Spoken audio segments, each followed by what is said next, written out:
Hi guys, ഇതുണ്ടോ നല്ല അടിപൊളി ഒരു മാങ്ങാപ്പഴം കേട്ടോ. ഇത് മാങ്ങ, ഇത് എന്ത് മാങ്ങയാണെന്ന് പറഞ്ഞത്? സിന്ദൂരം മാങ്ങ എന്നാണ് പറഞ്ഞത്. 2 1 കിലോ മിച്ചമുണ്ട്. അപ്പോൾ അതിനെ ചെത്തി ഇന്നൊരു നല്ല ഹെൽത്തി ആയിട്ടുള്ളൊരു ജ്യൂസ് അടിക്കാൻ പോവാം. അതിന് വേണ്ടുന്ന ചേരുവകളെന്ന് പറയുന്നത്, മാങ്ങ ചെത്തി ഞാൻ മിക്സിയുടെ ജാറിലിട്ടിട്ടുണ്ട്.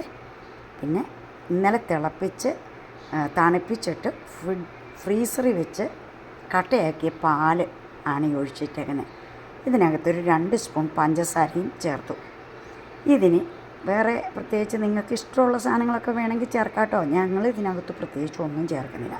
മാങ്ങാ ജ്യൂസല്ലേ, മാങ്ങാപ്പഴം ജ്യൂസാകുമ്പോൾ അതിൻ്റെ ആ ടേസ്റ്റ് നഷ്ടപ്പെടാതെ അതങ്ങനെ തന്നെ കിട്ടണമെങ്കിൽ നമ്മൾ ഇത്രയും ചെയ്താൽ മാത്രം മതി. വേണമെങ്കിൽ നമുക്ക് വേറെ ഫ്ലേവറൊക്കെ ഒഴിക്കാം, അന്നേരം വേറൊരു ഇതിലേക്ക് പോകും. പക്ഷേ ഇതിങ്ങനൊന്ന് എല്ലാവരും ചെയ്ത് നോക്കണം. മാങ്ങാപ്പഴം ഇനി മൂവാണ്ടനായാലും വീട്ടിലെന്ത് മാങ്ങ കിട്ടിയാലും നിങ്ങളിങ്ങനെ ഒന്ന് ചെയ്ത് നോക്കണം. ഇനി ഇത് നമ്മൾ തൽക്കാലം മിക്സിയിലേക്ക് വെച്ച് അടിച്ചെടുത്ത് അടിക്കും കേട്ടോ. അടിച്ചിട്ട് നമുക്ക് വേഗം തന്നെ ഗ്ലാസ്സിൽ പകർത്തി കഴിക്കാവുന്നതാണ്.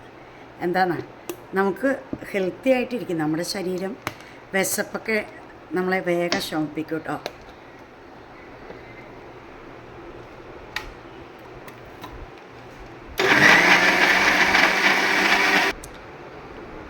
അപ്പം അങ്ങനെ നമ്മുടെ മാങ്ങ ജ്യൂസ് തയ്യാറായി.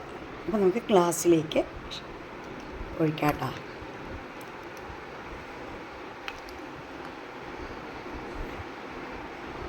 ഉണ്ടോ, നല്ല അടിപൊളി ജ്യൂസാട്ടോ. ഹെൽത്തിയാണ്, നമുക്ക് ശരീരത്തിനൊക്കെ വിശപ്പും ശമിക്കും, നമുക്ക് ദാഹവും ശമിക്കും. ഓക്കെ, ഇതെൻ്റെ ഫ്രണ്ട്സ് എല്ലാം ചെയ്ത് നോക്കണം കേട്ടോ. Okay, by.